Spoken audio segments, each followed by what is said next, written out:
raconte son succès sans mentionner le nom d'un autre homme. Il n'y a pas quelqu'un qui raconte l'histoire de sa réussite sans mentionner le nom de quelqu'un. Et il n'y a pas quelqu'un qui dit, oh, voici comment j'ai percé, voici comment j'ai réussi, sans mentionner le nom de quelqu'un. Nous avons notre Didier Drogba national.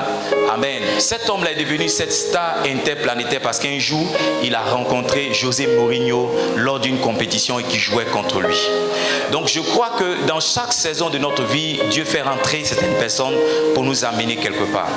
Quand vous lisez l'histoire de l'homme à la piscine de Bethesda, il a dit à Jésus, lorsque je veux rentrer dans l'eau, il n'y a personne pour me faire rentrer dans l'eau.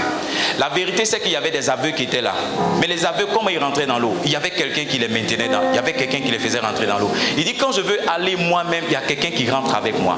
Je crois qu'il y a une saison de notre vie dans laquelle on ne peut pas rentrer tant que quelqu'un nous prenne par la main pour nous y conduire. Je crois qu'il y a des saisons de notre vie, on ne peut pas y aller seul tant qu'il n'y a pas quelqu'un qui dit, là, dans cette saison-là, je vais prendre ta main pour aller. Quand vous lisez l'histoire de Potiphar et de Joseph, vous allez comprendre que lorsque Joseph est rentré dans la maison de Potiphar, la Bible dit que tout dans la maison de Potiphar a commencé à prospérer. Un général dans l'armée égyptienne, mais qui avait une certaine forme de limite, de visitation et de résultats dans sa destinée, jusqu'à ce qu'un esclave rentre chez lui à la maison et qu'il observe quelque chose.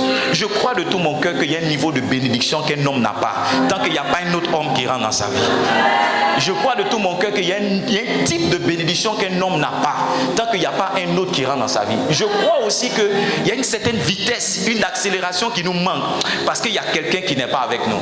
Ceux qui sont des sportifs et qui prennent l'habitude de courir, vous allez voir que quand vous courez à plusieurs, vous allez loin par rapport à quand vous courez seul. Donc souvent celui avec qui tu cours t'aide à courir et aller loin. Et je crois que si on doit aller loin dans le ministère, on doit avoir un certain nombre de personnes qui marchent avec nous, qui courent avec nous. Et je le dis pour ouvrir nos yeux, pour ouvrir nos cœurs sur la grande opportunité qu'on a de recevoir le pasteur Mohamed. Parce que je crois que le pasteur Mohamed vient pour nous faire entrer dans une autre saison. Ah, je ne sais pas pour vous, mais moi je crois ça pour moi. Je crois que le pasteur Mohamed vient pour nous faire entrer dans un autre type de résultat, dans un autre type d'accélération, dans un autre type de visite. Maintenant, le problème est le suivant. C'est qu'on ne sait pas reconnaître celui souvent qui rentre dans notre vie.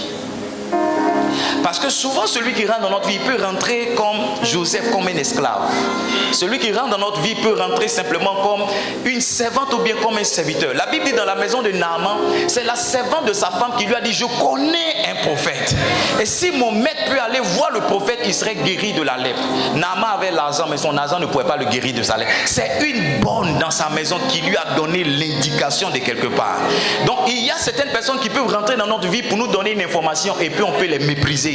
Parce que les personnes n'ont pas la taille, la forme et l'expérience des gens qu'on considère. Je vous assure que si Jean-Baptiste vient ici, nous devons le lapider. Parce qu'il ne va pas s'habiller comme nous. Quand la Bible décrit, il n'avait pas les soutanes, il n'avait pas les tuniques, il n'avait pas les costumes comme nous. Et il avait une apparence qui était répugnante. Il avait un type de nourriture que certainement nous n'allions pas apprécier. Mais voyez-vous, je suis en train de nous dire que les standards avec lesquels on apprécie l'authenticité ou bien les bénédictions que Dieu nous envoie sont souvent faux. Et c'est ce qui fait que souvent on passe à côté de la saison de notre destinée, de la saison de notre accélération. Beaucoup d'entre nous, nous jugeons les choses de loin. La renommée. La renommée, c'est l'avis, l'opinion publique. Et vous allez voir, beaucoup de personnes ne pensent pas bien de pasteur Mohamed. Je suis pasteur, j'ai beaucoup de pasteurs avec qui j'ai arrêté mes relations parce qu'ils se sont levés contre lui pour l'insulter, pour faire beaucoup de choses. D'accord? Donc, la renommée, c'est quoi? C'est ce que tu as entendu dire de l'homme de Dieu. Ah, il paraît que il y a ceci, il y a cela. Et tu n'as pas fait l'expérience, parce que il rendait le témoignage qu'il y a un homme de Dieu qui avait tellement parlé mal du pasteur Mohamed, mais étrangement, chaque fois dans son son, c'est pasteur Mohamed qui priait pour lui. Il a fallu qu'il s'approche pour voir que tout ce qu'on lui avait dit était faux. Il y a beaucoup de personnes qui n'ont pas les résultats que certaines personnes ont et attribuent les résultats que ces personnes ont justement à la puissance du diable. Je crois que si le diable était fort, Dieu devrait être plus fort. Amen. Et c'est normal que celui qui vient de la part de Dieu soit plus fort. Je crois que c'est normal. Et ceux qui nous disent que ces hommes-là sont de Dieu, ces hommes-là sont du diable, qui nous montrent ce qui est de Dieu véritablement et qui a du succès. Nous, on va aller chercher ça pour copier. Mais tant qu'il ne peut pas nous montrer, a du succès, qui nous laisse apprécier la grâce et l'onction qui est en train de venir. Je crois qu'on doit avoir, vous savez, la Bible dit que c'est spirituellement qu'on en juge. Beaucoup de personnes malheureusement restent dans les appréciations charnelles. Et nous-mêmes les bishops, ça nous arrive. Parce que si cela était sur le point d'arriver à Samuel, c'est pas à nous là que ça ne peut pas arriver. Parce que c'est la main de Samuel qui a fait de Saül un roi. C'est la main de Samuel qui a fait de David un roi. Mais la Bible dit que lorsque Samuel a vu Eliab, il a dit dans son cœur, certainement le roi est là. Et Dieu lui a dit, ne prends point garde à son apparence. Ça veut dire qu'un homme de Dieu, même spirituel, peut se limiter dans l'apparence et passer à côté d'une orientation divine. Si j'ai un encouragement à nous donner ce soir, qu'on soit spirituel, pour connaître. Beaucoup d'entre nous ont jugé un homme de Dieu à partir de son Facebook. Quand tu entends parler d'un homme de Dieu, tu vas regarder dans son statut, tu vas au puis tu dis bon, lui il est ceci, lui il est cela. Mais c'est une erreur. On doit prendre le temps souvent d'aller interroger Dieu sur la vie de quelqu'un. Oh, celui-là est-il de toi ou bien n'est pas de toi? C'est dommage que ce soit un démon qui dise que tel est un homme de Dieu, tel n'est pas un homme de Dieu, tel est un homme de Dieu. Les gens ont laissé le Saint-Esprit et c'est un démon maintenant qu'ils interrogent. My God, quel sacrilège, quel sacrilège. Je suis allé au Libéria. Un homme de Dieu qui ne me connaissait pas m'a laissé prêcher dans son église. Et il a interrogé Dieu pour savoir qui cet homme de Dieu était. Il dit quand Dieu lui a parlé de moi, il allait acheter une nouvelle chair pour que je sois le seul et le premier à prêcher sur sa chair et que je bénisse sa chair. Je n'avais pas de voiture, mes costumes, ça ne dépassait pas plus de 3. Mais c'est que je suis dans l'esprit, c'est pas comme ça qu'on me voit dans le physique. Et on doit commencer à s'apprécier dans l'esprit. Parce que quand tu sais ce que ton ami est dans l'esprit, même ta manière de relater avec... Je ne sais pas si je parle ici ce soir, hein? Même ta manière de relater avec lui est différente. Même ta manière de parler avec lui est différente. Il y a un homme de Dieu que j'aime beaucoup, le prophète Ariston Assalé. J'aime cet homme de Dieu. Un jour je priais parce qu'il m'avait donné la possibilité de prêcher à son programme sans me connaître. Je suis venu à son programme et il m'a donné le micro pour que je prêche. Et j'ai dit mais c'est quel homme de Dieu mystérieux. Quand je parlais comme je demandais à Dieu, Dieu m'a montré comme une locomotive, la tête d'un train. J'ai dit à Dieu, si cet homme est une locomotive, laisse-moi être un wagon pour que là où il arrive, je puisse aussi arriver. Je crois que ce qui nous a manqué, c'est l'humilité de reconnaître la grâce que certaines autres personnes transportent et de pouvoir les célébrer un moment de leur vie pour que aussi ce que les personnes ont. Moi, je suis un copieur fou et je n'ai aucune honte à le dire. Parce que ce que je suis, c'est la grâce des amis, c'est la grâce des frères, c'est la grâce des pères, c'est la grâce des gens que j'admire. C'est pasteur, on a fait beaucoup de choses seuls, on n'a rien obtenu comme résultat. La saison est venue, il faut qu'on s'attache avec des hommes qui ont des résultats. Il faut qu'on s'attache avec des hommes qui ont des résultats. Et pasteur Mohamed, c'est pas le pasteur seulement de Vase d'Honneur, c'est aussi mon pasteur. C'est aussi mon pasteur. C'est aussi mon pasteur. Je ne sais pas si c'est ton pasteur, mais c'est aussi mon pasteur. Alors si notre pasteur arrive, on doit être motivé. Dis à quelqu'un, on doit être motivé. Si notre pasteur arrive, on doit être galvanisé.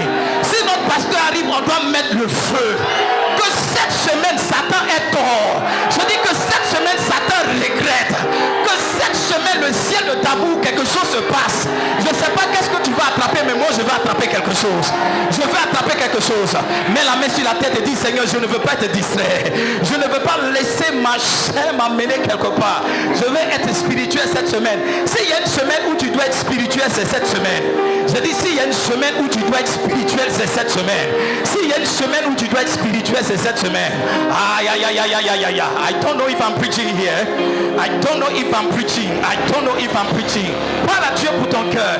Parle à Dieu pour ta vie. Je crois qu'il y a une saison de visitation.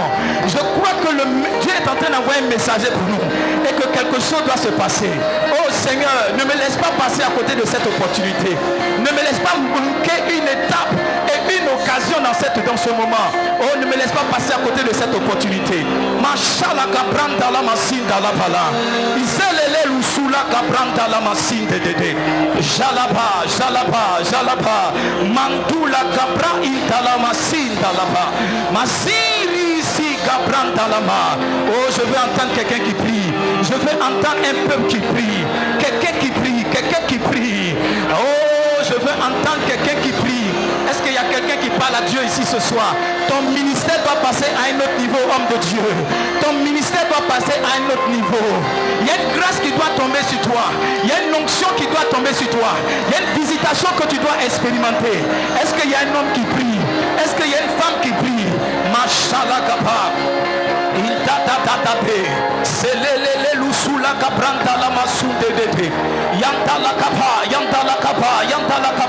Je sens l'onction ici ce soir. Je sens la présence de Dieu ici ce soir. Il y a des écailles qui sont en train de tomber. Il y a une autre manière de réfléchir et de penser qui est en train de venir dans ton cœur. Il y a une autre manière d'apprécier qui est en train de venir. Il y a une manière que tu avais de voir le ministère. Cette manière est en train de changer ce soir. Il y a une autre manière, des limites que tu t'étais fixé. Les limites sont en train de sauter ce soir. Les limites sont en train de sauter ce soir. Oh, quelle atmosphère, Saint-Esprit. Quelle présence. Merci pour les choses que tu fais. Merci pour les choses que tu as accomplies.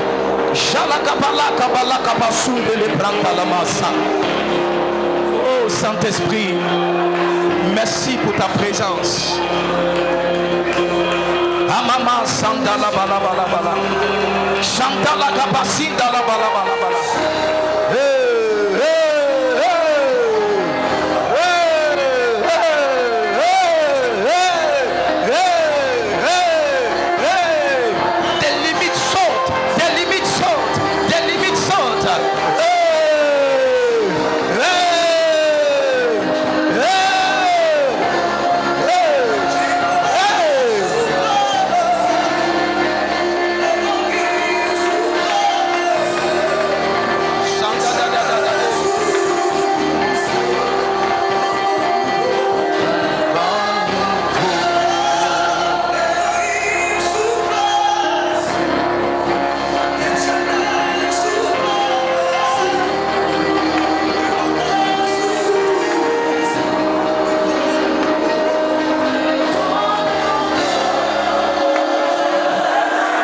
Seigneur, merci.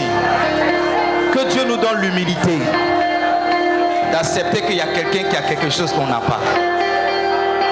Que Dieu nous donne l'humilité pour accepter qu'il a déposé quelque chose en quelqu'un qu'on n'a pas.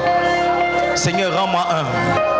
Que l'orgueil ne m'empêche pas de passer à côté de ma bénédiction. Que je ne tombe pas dans la folie de l'orgueil. Rends-moi humble. Rends-moi humble, Seigneur. Rends-moi petit encore. Au nom de Jésus. Si quelqu'un était béni, est-ce qu'il peut acclamer le Seigneur très fort? Est-ce qu'il peut acclamer le Seigneur très fort? Amen. Amen. Alors, je ne sais pas, mais je crois qu'on doit s'aimer. Amen. Qui croit qu'on doit faire une offrande? Qui croit qu'on doit faire une offrande? Car je peux avoir un panier. My God. Car je peux avoir un panier. Il y a un panier derrière mon frère. Donc moi, je prends les offrandes.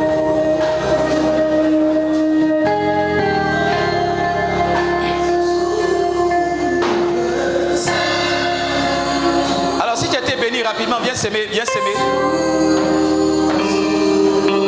Viens s'aimer rapidement.